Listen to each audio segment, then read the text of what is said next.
everyone has a functional threshold for every different movement that you do. The more you are trained and the better movement you have, the higher your functional threshold is. In the loading phase, you actually reorganize the structure of the muscle. Right. You can't just do it as soon as you feel okay. You Exactly. need to give yourself the building blocks to be able to continue. You are listening to the Movement Therapy Podcast. Hello, welcome back to another episode of the Movement Therapy Podcast. Joined here, my name's Ethan. We got Zoe. How you doing, Zoe? I'm good, thanks, Eth. How are you? Excellent. Good, thanks. We are going to continue our sports injury series with last week we did rolled ankles. We did, yep. And everything sort of from recovery, what it looks like to roll an ankle, what you should do immediately. The new acronym, not RICER anymore. No, John. Peace and love. So Yes. that's a real fun one. So go back to listen to that one if you want any more information on the rolled ankle. But this week, a very common injury presenting to the clinic is soft tissue injuries. Right. So when you say soft tissue injuries, what do you mean? Yeah, it's kind of broad, isn't it? Yeah. So we're going to specifically talk about quads, hamstrings, and calves. So the three main ones, but essentially a strain. So, whether you call them a tear or not, we try not to use that. Tear sounds a bit full on. A bit nasty, doesn't it? Yeah, a strain is a bit nicer. Yeah. So we're not going to go into the tear category, but we'll talk about the different grades. We'll talk about the mechanisms for each individual strain, and then what you should sort of do with them. So hopefully a nice, quick little episode today. Sounds good. But obviously it's the start of the sports season, so it's presenting very heavily in the clinic at the moment. So definitely the theme of the day. But let's get stuck into it. Let's do it. Alrighty. So I guess, as we said before, what is a soft tissue strain? Yeah, so again, I guess we can call it a tear, right? Yeah. So if you picture a fibre, it's just a long length of string, for example, and it will follow the different grades, which we'll go through, but a strain is essentially just an elongation of that fibre past its normal place of tension. Right. So you've overexerted, you've overstretched, you've over-tensioned this particular fibre past its rate, and it's now strained. Right, so that can include like a tear. Yeah, so you could obviously keep doing that to an extent where it then tears. Yeah. So if you keep pulling something, it's going to tear at some point, right? There's always this happy sort of range of a muscle fibre that can stretch only so far, and then the tolerance will end. Yeah, I guess it's like you think of something that can stretch, like something rubbery, like, I don't know, blue tack, for example, and you pull it to a certain point and it's all good and it's in one spot, and then as you start to keep pulling it, it starts to get the smaller holes in it, or like what would be like a tear or something, where there's still some fibres that are holding on, but some of it has split. Yep. Yeah, exactly. So this is where I guess the tolerance for each muscle is individual. Yeah. We can't say, you put X amount of force through a calf and it's going to tear. It's all very much based on what your capacity is and how well you absorb certain different types of force. And we'll talk about that in mechanisms. So the different ways you can actually tear a muscle or strain a muscle. Right. Some have more specific mechanisms than others. So we and we'll talk about it a bit more in depth later, but, a marathon runner is very unlikely to strain a hamstring, for example, because it's more of an deceleration strain. Yeah. So, those sort of examples, they can get specific, but at the end of the day, you're just taking a tissue past its tolerance level. Yeah. And I guess when you speak about injuries, last week we talked about sprains and this week is strains. They sound quite similar. So the debate, what's the difference between a sprain and a strain? Yeah. What would you say is the difference? Well, having, again, with the clinic, these present so often. My exposure to it has been a sprain is always around a joint, being more your rolled ankle, shoulder, that sort of stuff. So actual joint issues. So that could probably lead to more ligament damage and passive structure damage rather than a strain, which to me is more of an active tissue or a muscular strain or a muscular issue. Bang on. I did a lot of research. Yeah, you got some evidence for me? My favourite little AI. Excellent. I said, what's the difference between a strain and a sprain? Don't tell me AI is going to take over us now as well. Might get you out of a job. But it pretty much answered it the same way as you did. A strain is muscles or tendons, and a sprain is injury to ligaments. Great. So in summary, but yeah, so it's a similar sort of injury where it's pushing it to or beyond its range of motion. Yeah, essentially it's describing the same thing. Just a different type of tissue. Exactly, different type of tissue. So your sprain's more of, like I said, your passive structures and things that don't stretch as easily, which potentially, it's tricky because the ligaments and the passive structures, they don't heal very well, like we talked about before, especially in the shoulder we talked about. They take a lot longer to heal. Yeah. So we often find sprains actually probably last a little bit longer than strains. Interesting. Depending. And then that's a big generalization, but it's typically where we see. Interesting. But common parts, I guess, for strains in the muscle, usually, we talk about, I don't know if anyone's had a scan on a strain, you'll see the phrase intrasubstance tear, or normally that just describes a deep fibre inside the muscle. I guess it's kind of like the, like we were saying last time, all of the ligaments and that sort of thing kind of have, the name is made up of what it is, but it's similar with the intrasubstance tear. It's, within it. Yeah, and all the words on scans normally have some kind of Latin derivative that will tell you what it means. And so normally you'll see those. You can also see musculotendinous junction. So again, same thing, where the muscle and the tendon meet. And that will always have a little bit of a weaker flavour to it because it's a junction. So any of these intercrossing, it's not like the tendon stops and the muscle begins. They do interweave into each other because of the fascia. Yep. But there's a high load, high friction point in those musculotendinous junctions, which is where, especially on the back of the leg, you will notice it. The gastrocs, as it turns into the Achilles, that sort of, you can feel it. It's a V point where in the middle of the back of the leg. Yeah, so I guess it's like the gastrocnemius. Yeah, exactly. So so in your calves. Yeah. So the big muscles on the back of your leg, as they come into the Achilles, you can sort of trace it up and you can feel that musculotendinous junction. It's a really common point for strains. Right. So I guess you mentioned hamstrings as well before. Are they kind of the most common presentations you would see, or the most common, I guess, presentations, and also for sports as well? Is there something you like, you noticed a lot of AFL players come in with something, or? Yeah, definitely. I think with hamstrings probably take the cake on the most that I've seen, and normally they're related to, like I sort of mentioned before, the acceleration, deceleration sports. You change of direction. Soccer's got a really high level of hamstring strains. I've done a lot of research on hamstring recovery and preparation for soccer specifically. There's quite a lot of studies out there that are really good with hamstring recovery for soccer players. And I've seen a lot of, I don't want to put anyone out here, but is this going to be me? Definitely not you, no. But normally I've seen when I've been on the sideline, particularly with both rugby codes, because there's a lot of straight line running. There's less change of direction than, say, a soccer or an AFL or netball, for example, hockey, that sort of stuff. But your rugby leagues and your rugby unions, more straight line sports, I should say.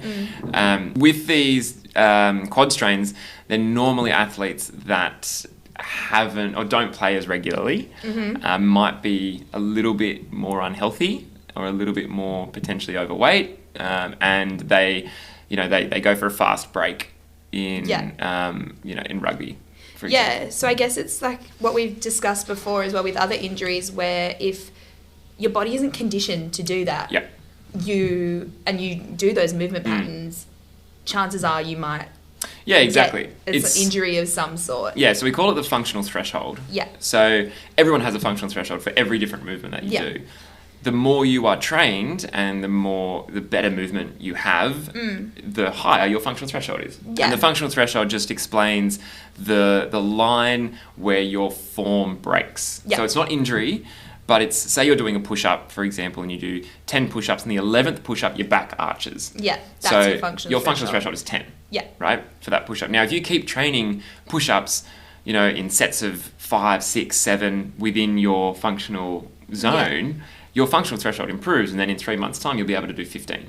Right? So that's increasing your functional threshold. Yeah. So these guys that go out on the weekend, they might get the qualify, we're can you come and fill in for us because we're I think short, this will be me at some point, yeah. Can you just come and play the ruck for me? I'll get a call, hey, any chance? It happens every year, right? Your typically lower grades won't be able to field a team, and so they call on people who are unfit, unhealthy, haven't played for X amount of years, would rather not play, and they just they'll just get the call up. So typically these are people who have a low functional threshold for rugby or for their sport, and you can't just do a flat out 90% sprint, 50 metres and score a try. Unfortunately. Like you did as 20 cool years as ago. It would be. Exactly. As awesome as that would be. And it's not guaranteeing you an injury, but your chances are much higher. Yeah, it's just a lot more likely. Exactly. So this is the threshold that I was saying of the elasticity of the muscles. When your functional threshold is less, this elasticity is less. So now your threshold for length is poorer, and your likelihood of strains are much higher. Right. Yeah. That makes sense. Does that make sense? Yeah. So then, going into the grades that you spoke about before, walk us through that. What have we? Yeah. So I think most people will get around or understand the grade system to some extent. We've just got 1, 2, 3. Easy. Right? Super easy. And your 1 is your typical strain where no fibers are actually torn. There's a disruption of the line of fiber pull. Right. So this is you pull an elastic band to a point where it can't recoil to what it was, but it hasn't torn. Right. That's your grade 1. Right. I'm thinking like a hair tie. Yeah, true. Better using example. A hair tie, and after a while, it's, it's overstretched. It's That's overstretched, probably but where it's not broken. But it's not torn. Yeah. But its function is reduced. Yes. Same as a muscle. Yeah. Right. And obviously the length of that damage will depend on the size of the muscle and where it is and all that sort of stuff. And how often it's used. And, right. Now, grade 1s, they might seem, don't worry about it. It's it's just it's a light niggle. I can still do most things. Yeah. There's still a big chance that they'll turn into a grade 2. Yes. Or a grade 3. Yeah. For that matter. So they still need to be respected a lot, and we'll go through the treatment of them as we go. But so that's a grade 1. Just a slight disruption. You'll have a bit of pain, you'll have some inflammation, but you'll probably still be able to do most things. You'll probably describe it as a niggle. That word gets thrown around a lot. Yeah. They've actually done a study on soccer players using the word niggle. Right. And I think the percentage, I'm going to get this wrong, but I'll find the study. I think the percentage is about 60%. It's super high, and I could be wrong, but is a high number of people that use the word niggle in a hamstring would end up getting a hamstring tear. Interesting. Yeah, it was a cool study. But the word niggle, as soon as someone describes it, you've got the ears prick up, and it's like, okay, we need to get on top of this. Well, I even, like, in my past sporting endeavours, you'd have a grade 1 or something be classified as a grade 1, and it'd be, it's all right. Yeah, exactly. It's fine. That'll be fine. Don't worry about it. Yeah. Just manage it. Yeah. Keep going, which is, now you look back at it and you go, oh no, that's probably not the best. But, and it's annoying because you can keep going. Yeah. It's one of those things, it doesn't actually stop you. It's there, but you can still run. You can still change direction. You could probably just suck it up, tape it up, and off you go. And you don't want to be the one to be out of the field or off training just because you got a grade 1 strain. There's this stigma around don't be for sure, don't be soft. But physiologically your body is still in trauma and it's trying to heal from that, and that inflammatory process takes time. Now a grade 1 might take 1 to 2 weeks. But that's still 1 to 2 weeks it actually needs to heal. And if you're not protecting it in the peace and love acronym, the protection comes first. If you're not doing that, then it's not going to heal, and it's going to take longer to heal. And this grade 1 actually becomes a 3 or 4 week injury, and it shouldn't. Because it's you need to take management. Exactly, you need to take the management early. That's the important part. And then obviously grade 2, would that just be like a partial? Yep, so exactly right. If you can picture, overstretched grade 1, grade 2, you've now gone a little bit further than that, and some fibres have now started to tear. It's like when the hair tie is starting to tear. It frays a bit, All the girls will be like, I understand this. Anyone with long hair will be like, but I had long hair before, I know what it is. Like when it starts to, where it's glued together, it starts to come apart a little bit, and you go, it doesn't have long hair. And it's your favourite one all the time as well. It's always the one you use. It just feels better. Exactly right. So same sort of thing, just a bit worse. And then a grade 3... Complete rupture. It's gone. The hair tie is now a straight line. Yes. And you can see the difference is now with a muscle, there's an elasticity to it. There's always resting elasticity. Yeah. So if you tear a muscle completely, so a grade 3 rupture, and I guess the word rupture and tear in sort of medical terms, a rupture is a complete tear. Yeah. Right? It's gone. Obviously, a tear can denote a partial or a full thickness. You know, there's all these words that are intertwined, but rupture is used to explain a complete tear. So if you rupture, say your gastrocs, a calf, something that can withstand so much force, 4, 5, 6, 10 times your body weight, right? There's so much resting potential energy in this muscle that it's going to retract. Oh, yeah. It's like when you see a basketball, I've seen a lot of, basketball players or AFL players, they're taking a step and you can see their Achilles or something rupture, and it looks like an elastic band in the back it just of gets their pulled up. leg. It just pulls. Yeah. So there's an element crazy. of going, we'll talk about it in management, but you can heal grade 3s without surgery. Yeah. As long as they don't retract. Right. Past a certain, there's a certain threshold for it. Because I guess there's if there's a small space, they can heal between there, but if it's up like this, you're not. You can't. Yeah, exactly. So, you see in the upper limb, I know we're not talking arms and shoulders yet, but they call it the Popeye sign, because Popeye had these huge forearms. Yeah. And that's when a bicep ruptures and falls down, you get this big bulge in your arm. I've seen that a fair few times. Ooh. And it's just the muscle not being connected to its attachment. Yeah, it's interesting to see. It's a mechanism of injury. Yeah, but, it's insane.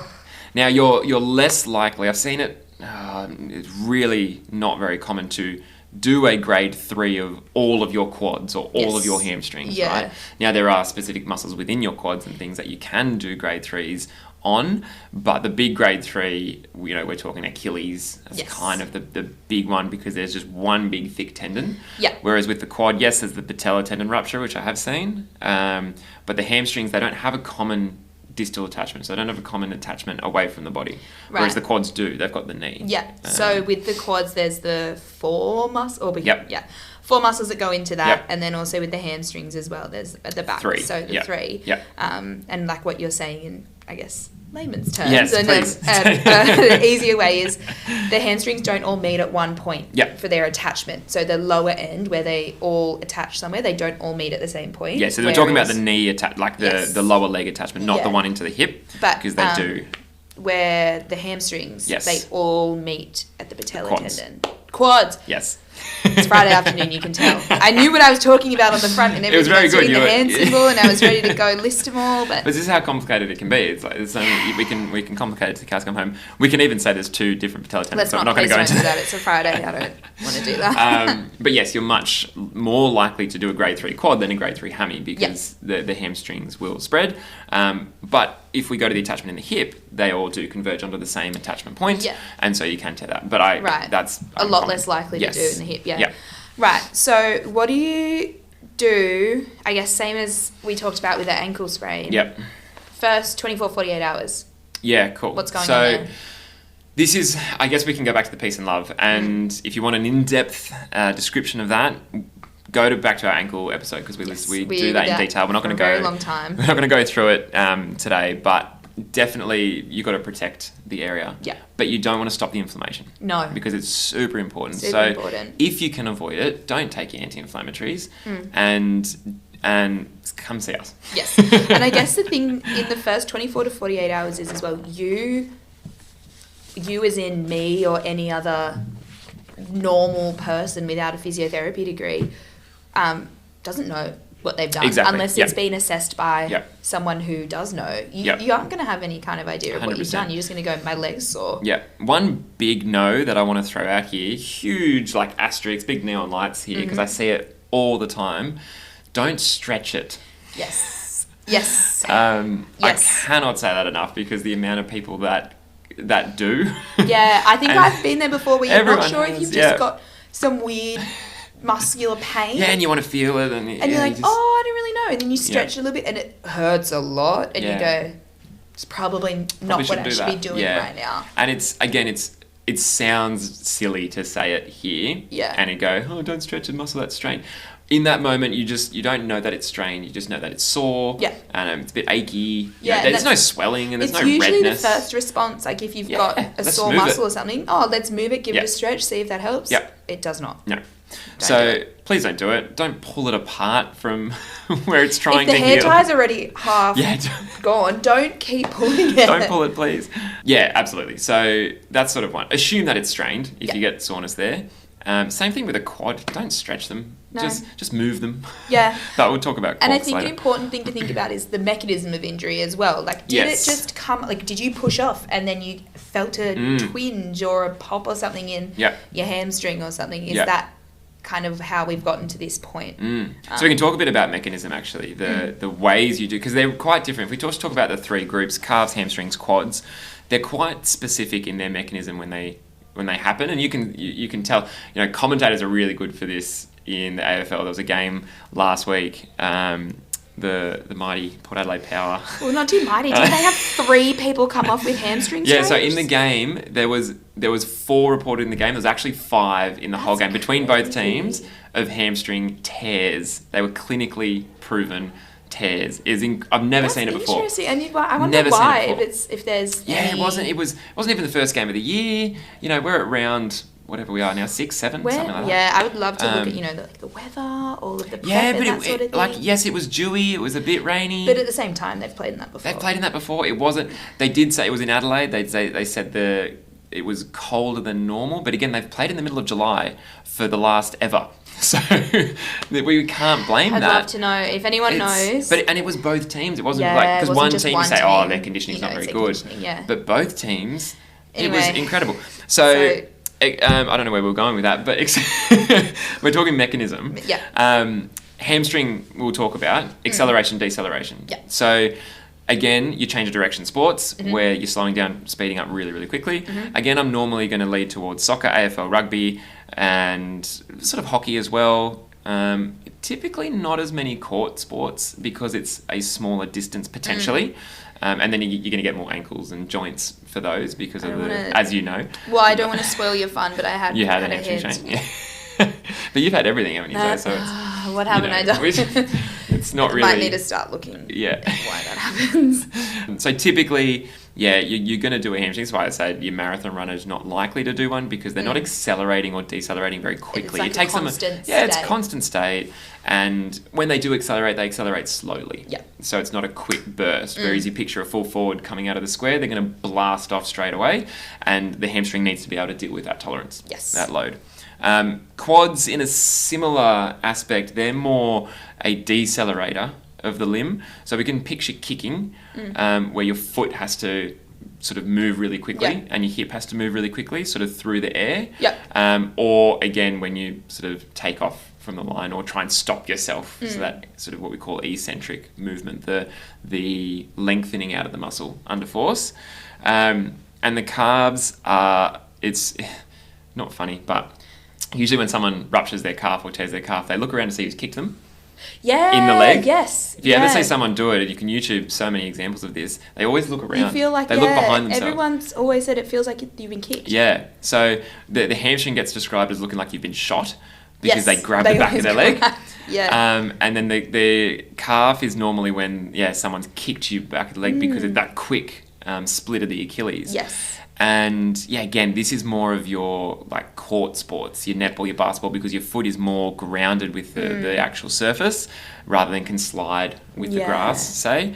And normally, a little bit of an old athlete is more likely to do the calf. I say, again, tendon health and all that sort of jazz goes down as you age, essentially. So you're a little bit more likely. So they're the specific mechanisms for those 3 muscle groups that you can sort of use on yourself, potentially, if you are in that mindset, or if you see someone go, they've just pulled off, they're looking around at their foot and they think, maybe we've got a calf tear here as well. So it does help. But going back into the response, so we've got the 24 hours, 48 hours, let the healing happen. Don't stretch. I actually really like a heat pack here. Chuck a heat pack on it. If it's not too uncomfortable or painful, pop a heat pack on where you think it is because that just encourages this blood flow. Yeah.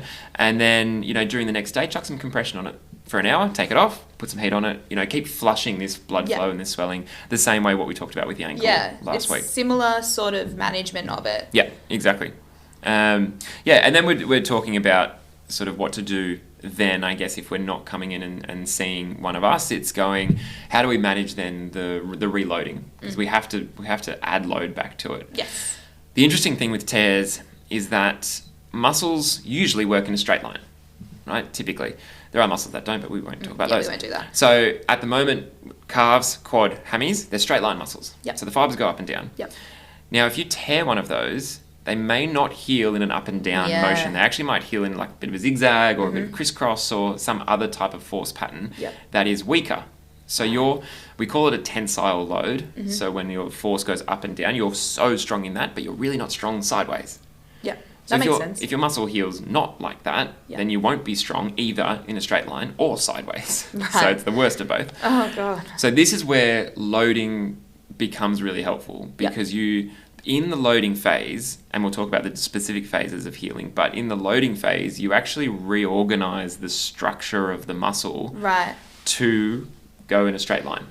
Okay, right? So if it's starting to heal at a bit of a zigzag or kind of like this, as you're reloading it, it makes it heal more of a straight. Exactly. Which is what you want. 100%. You want it to be strong in a straight line. Yes. Now, this is why not loading it is bad. Yeah. Because if you rested it, anything, right, any injury, bar a fracture, if you rested a soft tissue injury, it may heal. It may heal fantastically. But it won't have this line of pull and line of tensile strength. So you might be pain-free, you might be full range of motion, you might feel strong, and then you go and run again, boom, off she goes again. And this is where we see repetitive strains. Interesting. Yeah. So there's a big red flag when someone keeps coming back and saying, I've done 5 hamstring strains in the last year. Yeah. So we're in a bit of trouble because you haven't loaded properly. You haven't reloaded properly. You might have healed the tear, but because you haven't loaded that, it's so weak, even though it's attached. And a scan might show, it's attached, but it's not strong. Right. And it's not able to withstand the force that you're putting through it. Interesting. Yeah. So when you talk about scans... Yes. What... Yeah, good question. What do we do? Where do we go? Great question. Look, this is where scanning can become really helpful. And I do quite like a scan here. If they were more easily accessible, we'd probably scan more people, but it's annoying. We'd probably start with an ultrasound. So an ultrasound is just a surface level scan, super quick, done by an ultrasonographer, and they can tell where the inflammation is and where the disruption of the fibers. So they're looking for straight lines in their scan. Looks like a big blue nothingness if you look at an ultrasound. Yeah. But they're looking for straight lines. They're looking for inflammation, big sort of darker areas, and they can see, there's some signal here that indicates you've torn this muscle. Right. It's still not, they can't prove that you've torn the muscle, but they can, It's quite likely. It's highly suggested that you're going to tear it. Now, the best scan that we've got is an MRI, right? So that will show kind of everything, and it will show the integrity of the muscle and the healing and all the other structures, bones, ligaments, tendons, passive structures, vessels, everything. Gotcha. But again, they're expensive and hard to access. So it's like, we can do some clinical tests to hypothesize from us. It's very simple palpation. If you rub your thumb over a muscle that has a grade 2 tear in it, you will feel it. You'll feel a disruption in the fibers. Right. So if you rub your hand along your quad and suddenly you go down a bit, you've probably done some form of grade 2 in your quad because some fibers have actually torn. And it'll probably hurt.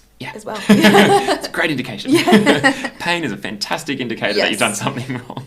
Right. Okay. So this is a scan. This is a really good way to show a grade, though. I would scan more likely my grade 2s and 3s. Yep. And purely for a bit of time frame information. Yeah. Because they can manifest as the same thing. Right. From a clinical perspective, because you do have other things holding them together. If there's not a massive retraction, you can still have a grade 3. Yeah. And I want to know, okay, is this athlete going to be out for 2 months or 6 months? Yeah.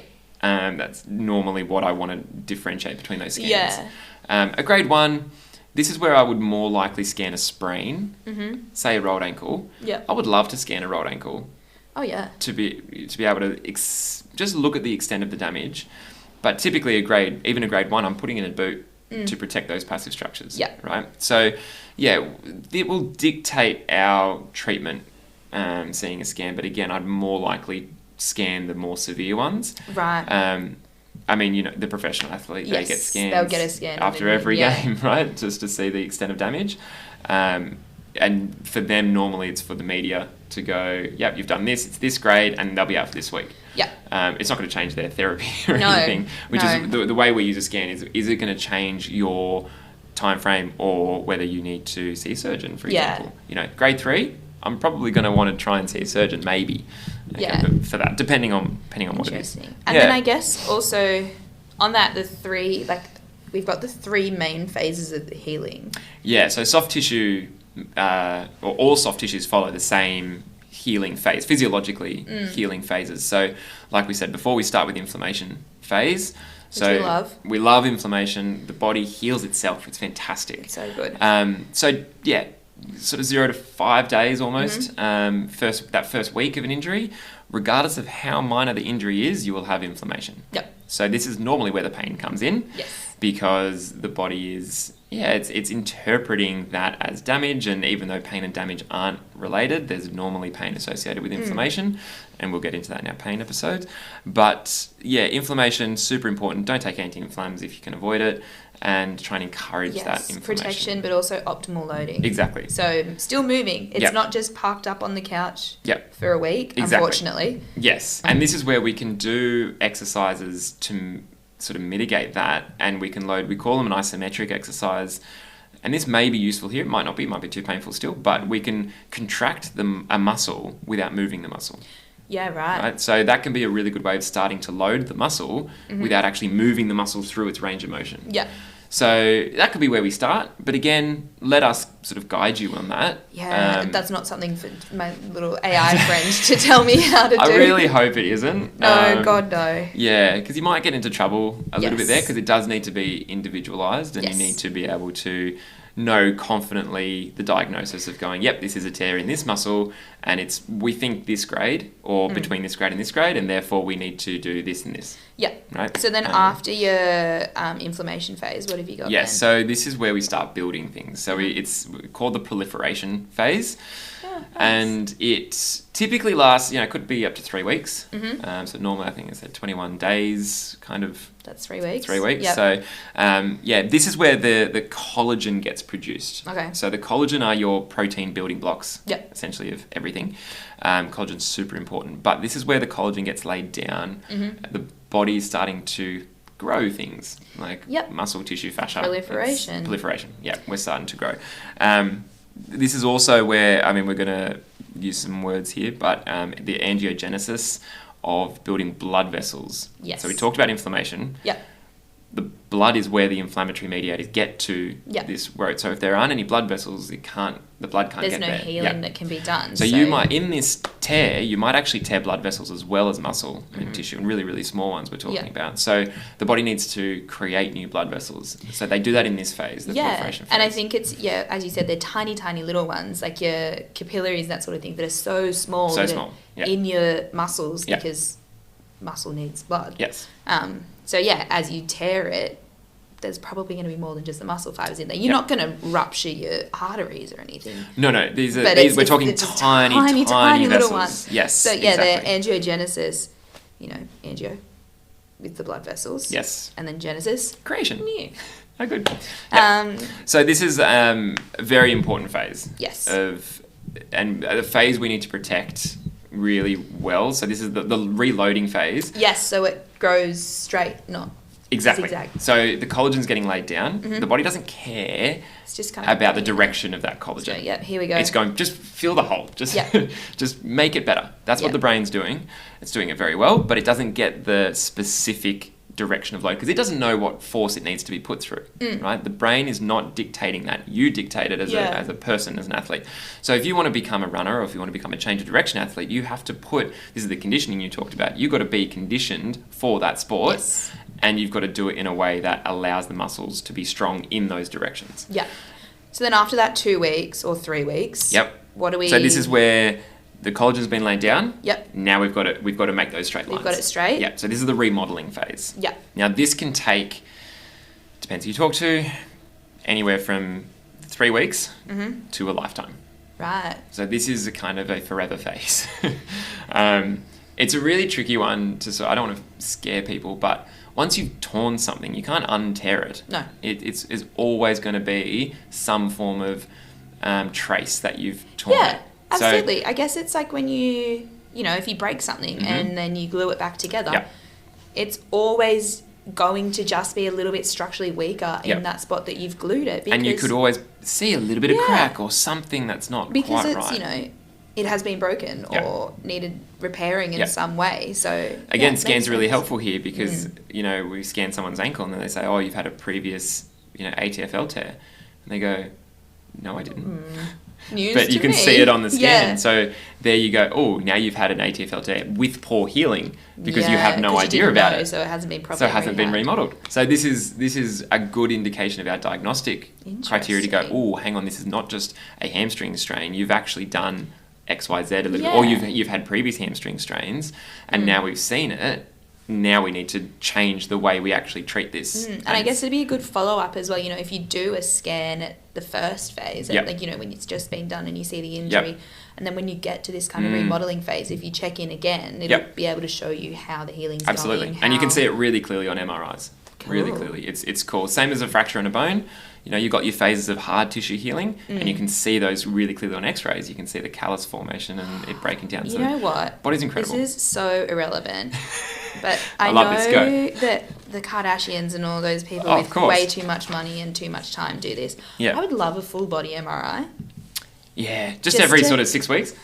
No, I think just one, maybe like a yearly thing, a yearly check-in, just so I could have a look at it all and see what I've done without knowing if there's anything. Do you reckon that would be helpful though? Because what if you found something? No, I don't think it would be helpful at all. I think I would spend weeks going through frame by frame, looking at it, and then I would diagnose myself with something based on that. And also sometimes, I think we've discussed it before, your body isn't what it looks like in a textbook. No. It's going to be different, and that's fine. Yeah, it might be fine. It might not be fine. Well, we don't know. Chances are I'm fine. But we don't know. It would be great to just be able to look at all these injuries I've ever had before and see how they've healed and see what's going on. Yeah. I think it would be great. It would. It's really, this is the thing where patients come and ask me, do I need a scan? And knowledge is power, but it is so dangerous. So dangerous in the wrong hands. You can never unlearn what you learn on a scan. Yes. Ever. If you have a bulging disc in there, you have a bulging disc forever in your head, right? Yes. Regardless of whether it's gone or not. Or whether it does anything. If there's any pain or anything for you, 100%. It might just be bulging, and that's fine. Yeah.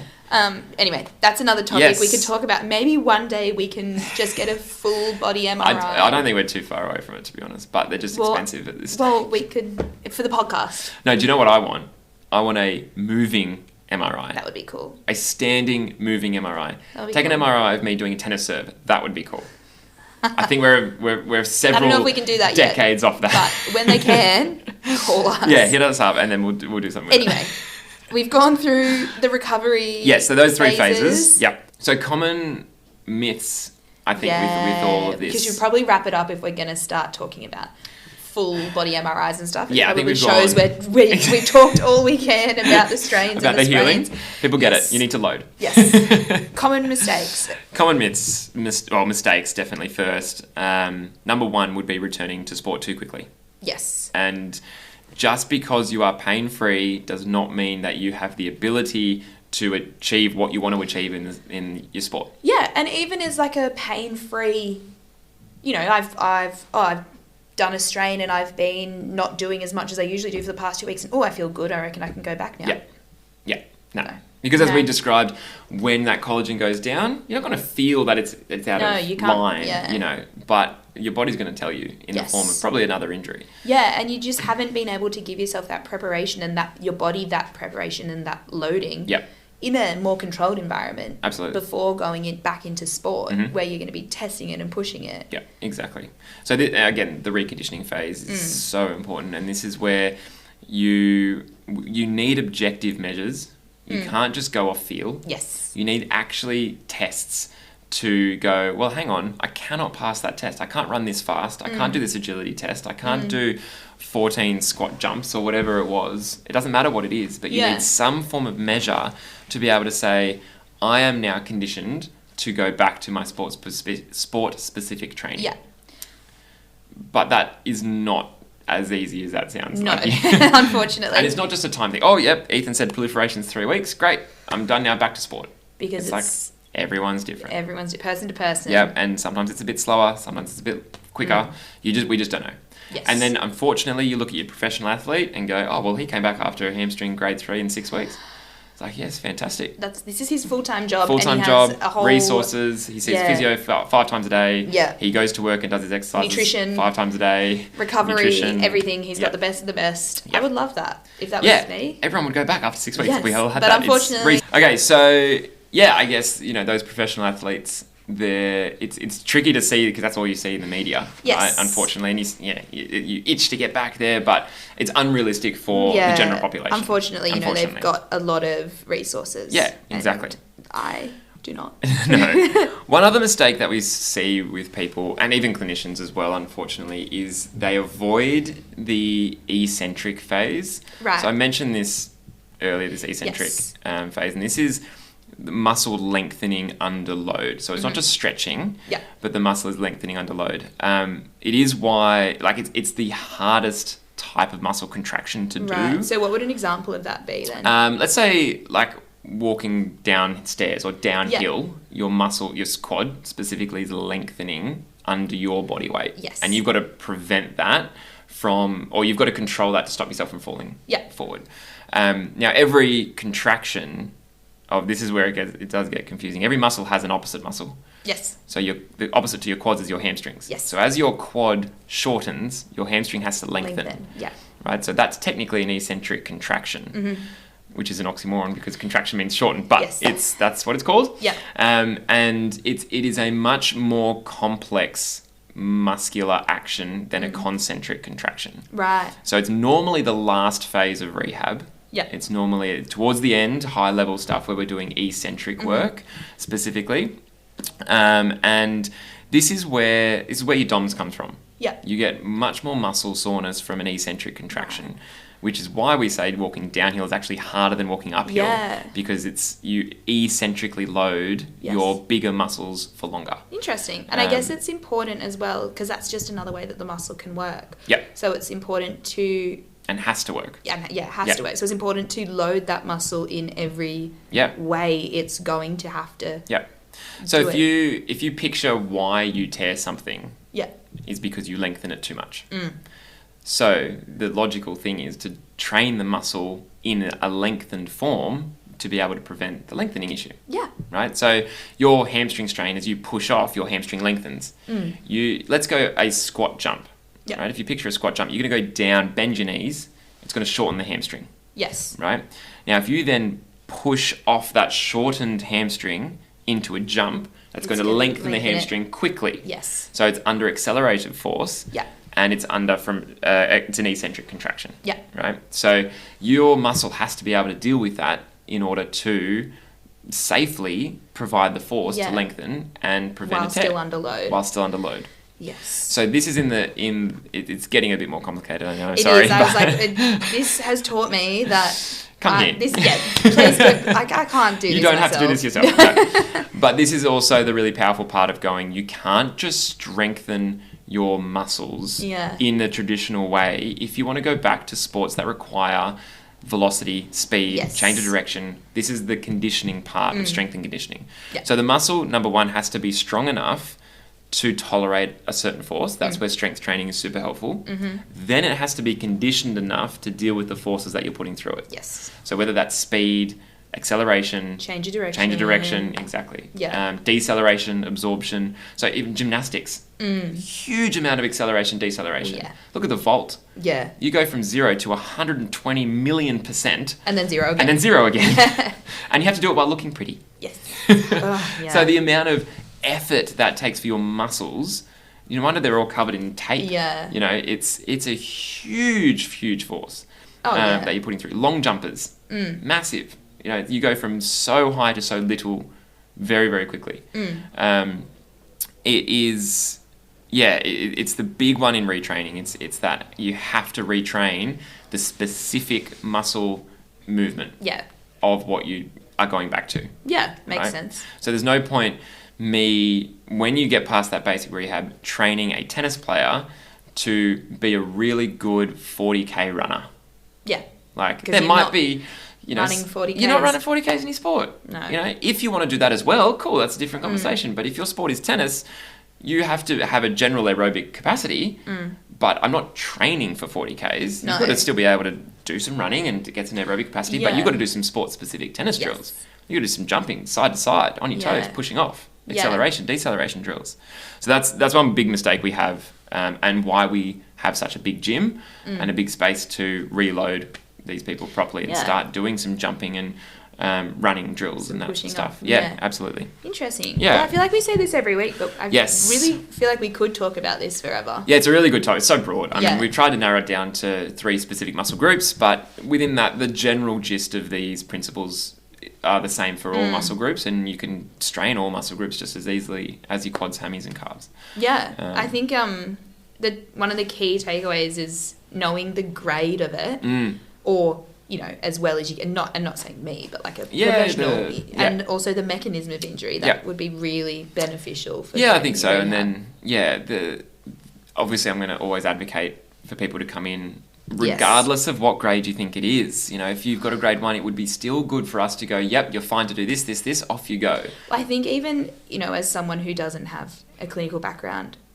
I'm probably going to catastrophize things for myself a little bit. Yeah, we all do though. We all do. It's a grade 1 and I'm like, I'm in pain. And then you limp around and you avoid it and you rest it and you protect it. I think it's good to have someone objectively measuring it and knowing how to measure things. Yeah, and giving you a rough time frame and going, I'm expecting it to be this. It might not be exactly, but here's our, here's the phases of healing and that sort of thing. Yeah, so this is why it takes so long. Important that, as you said, the rehab isn't linear. It's person to person, case by case. Yep.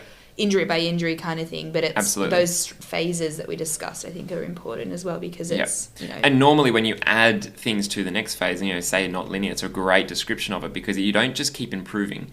Sometimes you improve for the first week, and then you start strengthening it and then it hurts again, so you drop down a little bit, but you don't never go back to square one. No, it's you just go, that week's a bit hard, bit of a speed bump, cool, keep strengthening, okay, now I'm back on, now I add power, and then we go back down again. Like it's this, it's not linear at all. No, but it's still going in the direction, right, of that sort of line of best fit. Someone said it to me, rehab and return to sport is earned. It's not given. I think that's a really important one, because it's you want to get back to sport, and of course, it's your goal, and you want to do it as soon as you can, but you need to understand that and I do it as well, where you can't just do it as soon as you feel okay. You need to give yourself the building blocks to be able to continue. Like, it's return to sport is great if but it's not just one game, it's every week. Exactly. Yeah. And I think in the same breath, you can't expect your body to perform if you haven't conditioned yourself for it. Yeah. So it's like building a house out of, like chicken wire and expecting it to be waterproof. Yeah, exactly. It's not going to work. No. So you've got to tell your body, you're about to be doing this. Cool, train for it. Yeah. That's why training exists. Otherwise, we wouldn't train. Yes. And it's why your body might not love you if you don't play AFL for 3 years and then go back and play ruck when the uni students are off and they call you up. I haven't played since... I'm just waiting for the call up. September.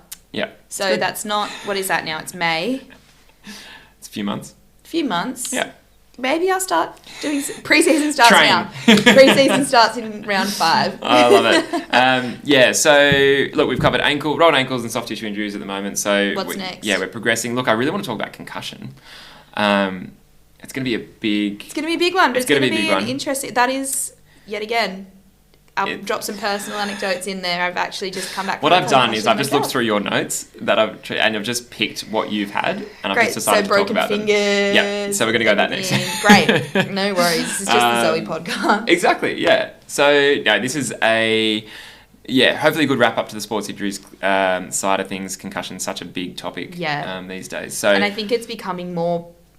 understood and more, huge in the professional world as well. Now we're starting to get more into it, which is a good thing, I think. Anyway, we'll talk about that later. But I hope you've enjoyed so far. Please follow us, helps us out a lot, and tells us that you like what we're doing. So which is good. It's all for you guys, not for us. Unfortunately, we do love having a little chat. So please like and follow us and share the episodes as much as you can. It really helps us out. And follow us on our Instagram, Movement Therapy, just to see what we're up to, see what the clinic's doing, and sort of keep up to date with what we're up to. But otherwise, we'll catch you next week. See you next time. Bye.